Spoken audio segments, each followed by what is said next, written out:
ka warung. Can dewasa SD kelas 3 7-an.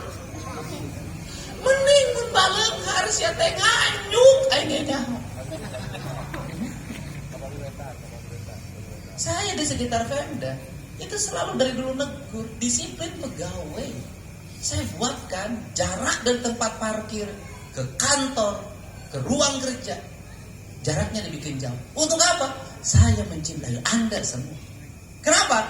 Kalau Anda setiap pagi pergi ke kantor tidak memaksakan diri jalan kaki, maka Anda tidak pernah olahraga dalam hidup. Dan dampaknya apa? Begitu Anda pensiun, Anda sudah rata-rata tidak bisa lebih dari 60 tahun hidupnya. 55, 58 udah meninggal. Kenapa? Badannya tidak digerakkan. Sekarang bangsa Indonesia adalah bangsa yang paling malas jalan kakinya di dunia. Makanya penyakitnya terus nyerbu. Diabetes, tekanan darah tinggi, jantung, kolesterol. Ditambah hakaneun hakaneun. Makanya kenapa saya meminta anak sekolah tidak boleh ada jajan di sekolah. Kenapa? Saya ingin anak-anak di Purwakarta itu sehat dengan mengkonsumsi makanan buatan ibunya. Ibunya punya takaran, garamnya sekian, gulanya sekian, kadar kolesterol gizinya sekian, proteinnya sekian, vitaminnya sekian, agar sehat. Karena apa? Biaya rumah sakit kita sangat mahal. Uang kita dihabiskan untuk berobat. Tapi memang warung bisa sekolah, maka dis motor ngabaris. Saya keliling kemana-mana, tidak ada kantin di sekolah, tukang dagang pakai motor di luar sekolah di pinggir jalan, budak ke jalan kafe. Pendidikan kenapa kita tertinggal, bos? Tertinggalnya apa? Tradisi konsumeris sudah menghasilkan manusia miskin. Konsumeris menghasilkan manusia miskin bagaimana? Karena sejak kecil sudah konsumeris, dia tidak punya basic produksi. Karena tidak punya basic produksi, maka cenderung konsumsi. Dan kemudian orang yang konsumsi kecenderungan lapar. Karena lapar kecenderungannya meminta. Apa yang terjadi di bangsa Indonesia? Hilangnya aset, tanah sudah tidak dimiliki lagi, dilepas. Setiap orang terlahir dengan hutangnya. Masa kita bayar hutang? Saya dulu diajarin sejak kecil pelihara kambing. Sejak kecil sudah jadi orang kaya. Produksinya sudah punya aset. Punya aset. Kenapa? Saya sama siapa? Saya mengagumi orang kaya Hakim. Produktif. Kan Dedi pasti memberi pada siapa? Pada orang yang ingin produktif. Pada orang-orang anak-anak kecil yang punya semangat untuk maju. Maka saya selalu membantu, mendorong. Bukan yang meminta. Meminta saya nggak mau. Kenapa? Saya tidak akan beri arti bagi dia. Hakim. Bayangin orang yang, mohon maaf ya, Hakim tidak sempurna kayak kita. Tapi sejak kecil sudah punya produksi. Dan saya yakin, Hakim sudah besar akan jadi orang kaya. Pengusaha sukses. Kenapa? Karena produksi. Dia produktif. Pulang dari sekolah, jualan. Pulang dari sekolah, jualan. Jualan dari sekolah, jualan. Nah, gitu kan. Ditambah lagi sekarang ada konten. Konten itu menghasilkan produksi. Dan saya jujur aja, honor dari konten itu saya serahkan. Tapi jangan juga orang memanfaatkan untuk konten. Jadi anak dikontenin, manehin apa kan lu di beretara. Gak boleh itu. Saya selalu honornya disisihkan. Dan Hakim 13 juta.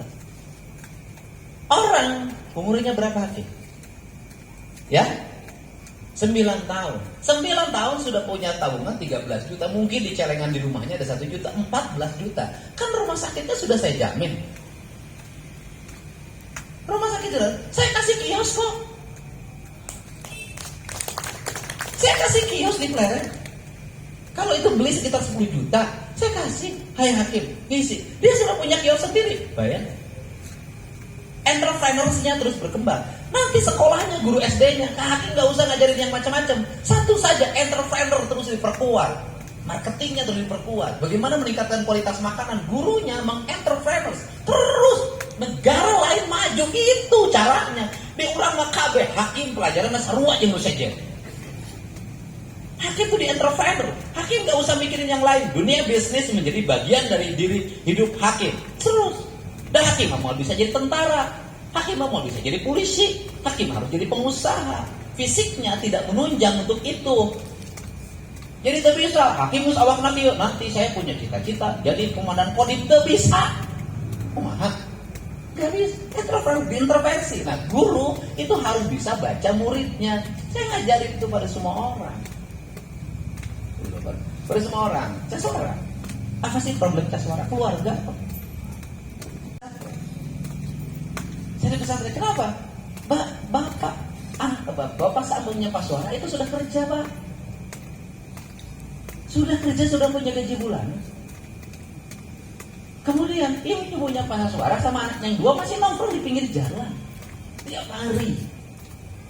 Apa problemnya? Jajan. Saya udah nemuin anak-anak pemulung itu semua problemnya jajan. 50.000 sehari. Apakah mulung itu tidak menghasilkan uang? 50.000 sampai 100.000. Kenapa terus begitu? Karena uangnya habis pakai jajan anak-anaknya. Problem, Pak. Makanya Caswara harus tegas saja. Bagaimana? Nggak boleh gabung sama ibu. Dia harus terus di situ. Kalau gabung nanti sistemnya rusak lagi. Sistemnya rusak lagi. Ini harus dibenahi. Makanya dan Caswara selalu sedih kan, ibunya tidak nengok, jangan sedih. Terus kalau ingin maju, kenapa? Banyak anak-anak yang terbuang dari lingkungannya sukses dalam hidup. Justru kalau menurut saya, Caswara itu orang bersyukur. Bagaimana bersyukur? Dia sudah diberikan ruang oleh Allah untuk dia hidup prihatin, melewati masa-masa sulit dibanding anak-anak saya. Kenapa? Anak saya terlalu mudah hidupnya. Saya ngomong berulang-ulang, terlalu mudah. Duit nges ayah, fasilitas nges ayah, segala macam ayah. Untuk mencapai kesuksesan terlalu mudah. Tapi anak kaya, Yusuf segala macam itu sudah kecil, sudah ditempa. Dan saya sejak lahir sudah ditempa hidupnya sehingga kokoh. Jadi saya berulang-ulang saya ngomong, anak-anak orang miskin, anak-anak terlantar, anak yang ditinggalkan oleh ibunya, justru kalian harus bersyukur.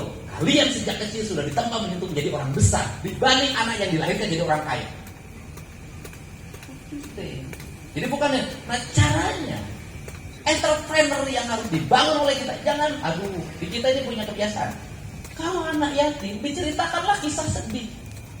Dibikinlah mereka menjadi orang yang meminta.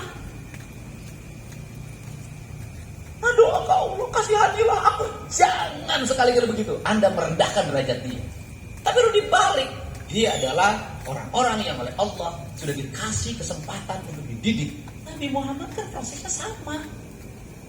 Dilahirkan tanpa ayah, besar tanpa ayah. Kemudian dia kokoh ditempa. Apa itu? Itu kan Allah sudah menempa dia, Nabi Muhammad sejak kecil. Ditempa dalam badai yang begitu berat, gitu. Makanya dia tumbuh menjadi orang yang kuat. Ketika menikah, dia sangat memerlukan cinta kasih seorang ibu.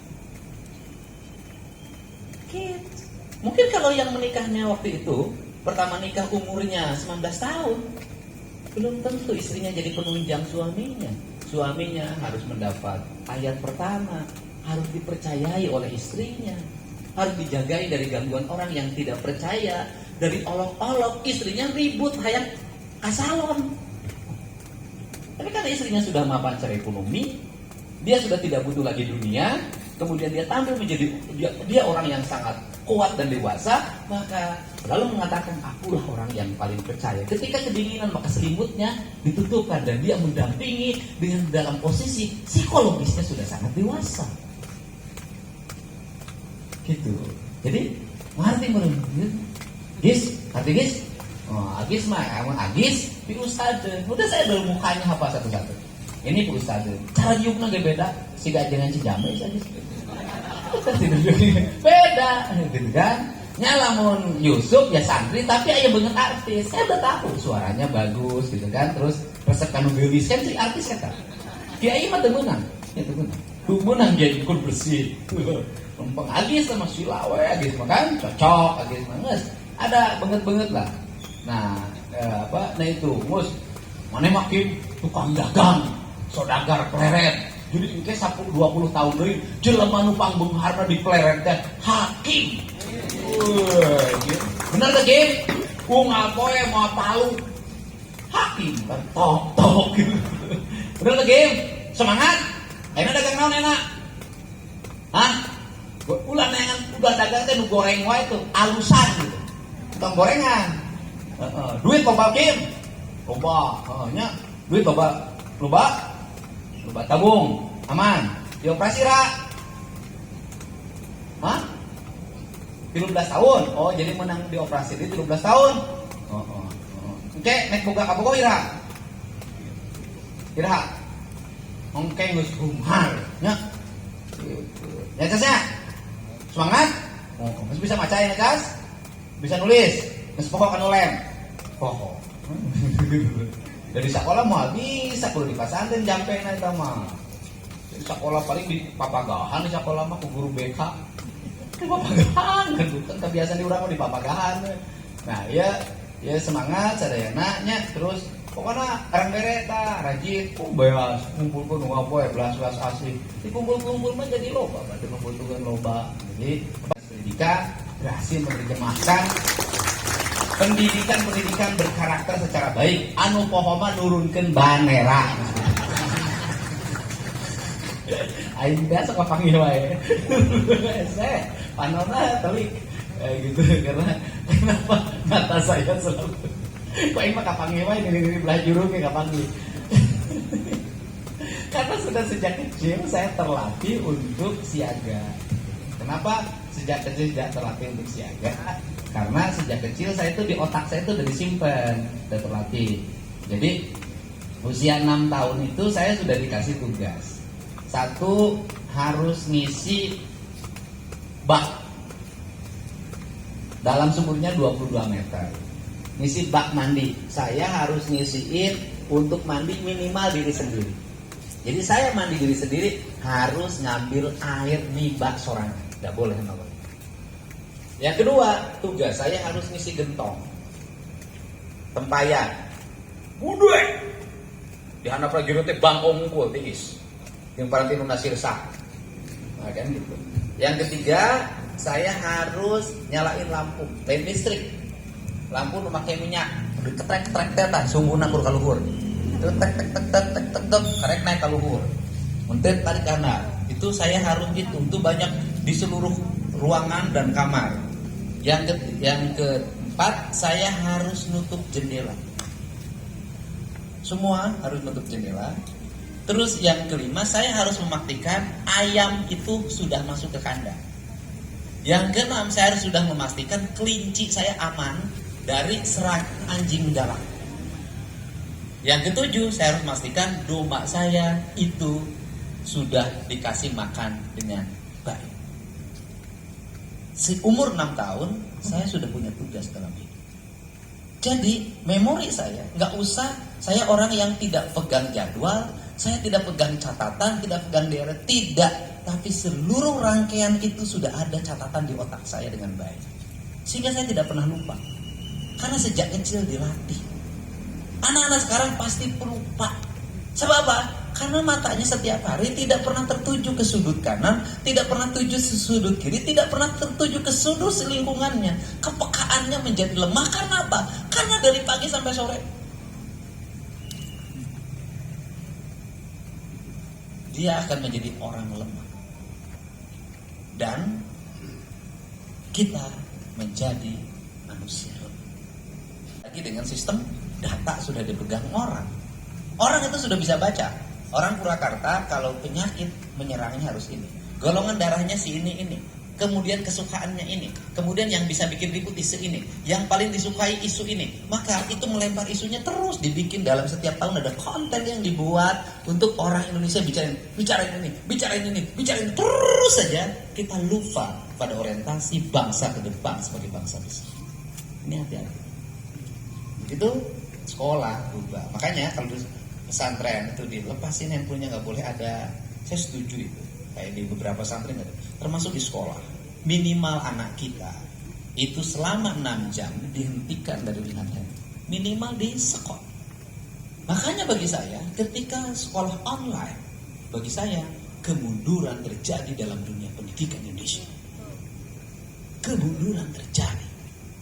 Apa yang terjadi ketika sekolah online?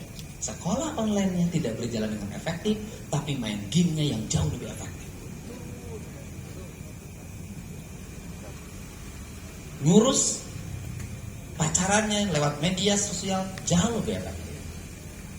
Bagaimana saya udah meriset beberapa anak yang minta bantuan HP ke saya kasih benyenur juga. Kapan yang satu itu yang mbak ibunya pemulung kelas 6 SD. Saya kan sayang banget sama dia. Problem dia, kata dia, adalah handphone di sekolahnya. Saya beliin. Ketika sudah saya beliin kelas 6 SD itu, ternyata kan diperiksa oleh Pak Purwanto, isi HP-nya bukan pembelajaran, tapi jaga dirimu baik-baik ya sayang itu.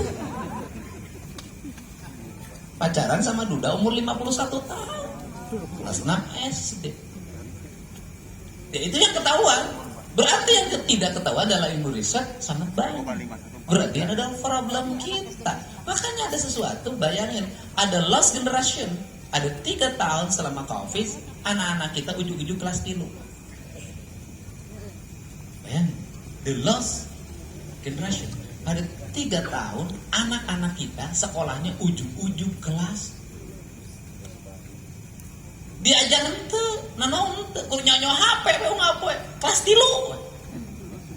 Padahal rugi, saya KBG, rugi. Makanya dari beberapa kali saya memberikan pernyataan di media sosial untuk daerah yang tidak kena pandemi, desa-desa, anaknya sekolah saja. Dirubah metodologi sekolahnya, saya bilang dari kelas ke lapangan, maka berkembanglah tatanan diperhatikan. Itu udah anak padi, anak ini pembelajarannya.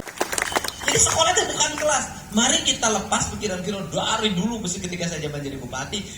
Makanya zaman saya bupati kan mengajarkan berbagai hal, mengintervensi pendidikan. Ada sekolah di ruang kelas, dia harus belajar di pinggir sungai, di pinggir laut kalau ada lautnya, di pinggir gunung. Terus ada sehari dia harus menamani bapaknya yang jualan rokok, yang jadi sopir angkot. Terus itu pendidikan.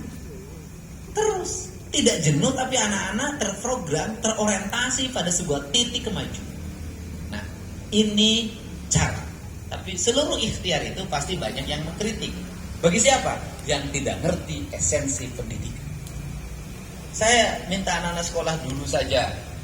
Senin Kamis, saya bilang bagian dari pendidikan kan dikritik sebagai sesuatu yang memaksakan, bertentangan dengan prinsip-prinsip hak asasi anak.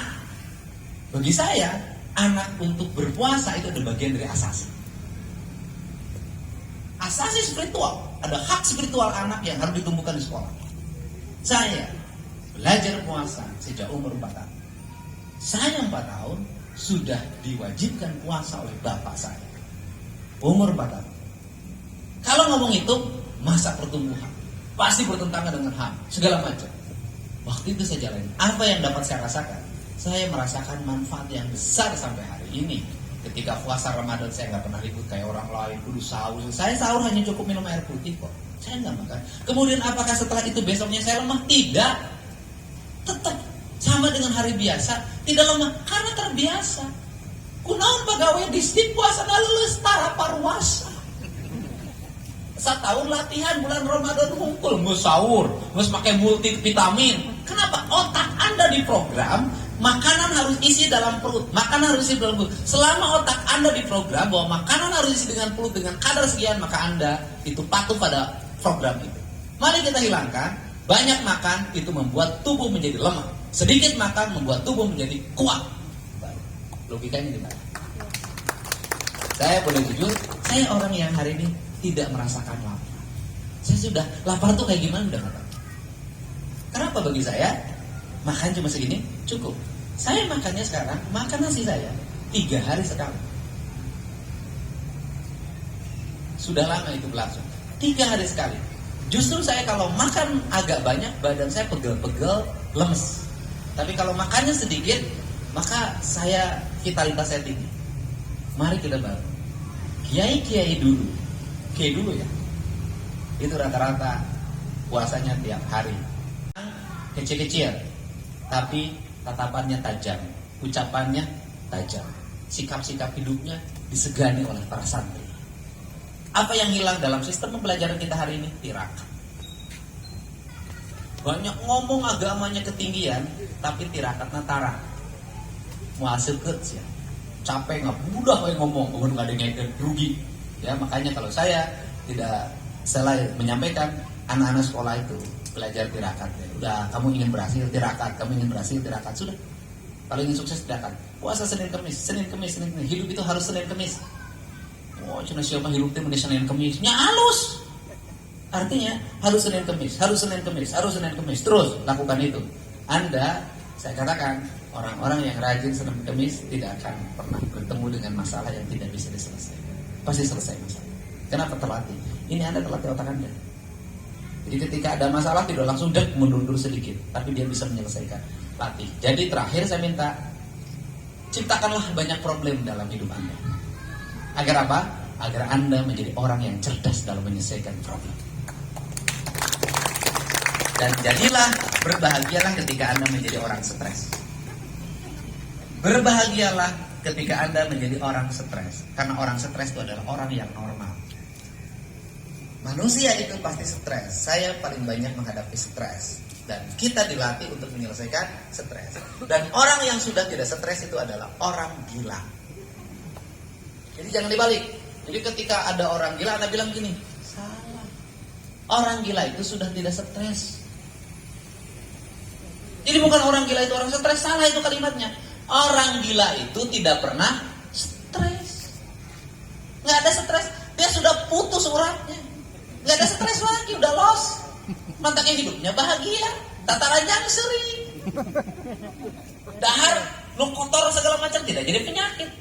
Kenapa? Karena udah lost. Jadi kalau Anda, aduh stres, kamu normal.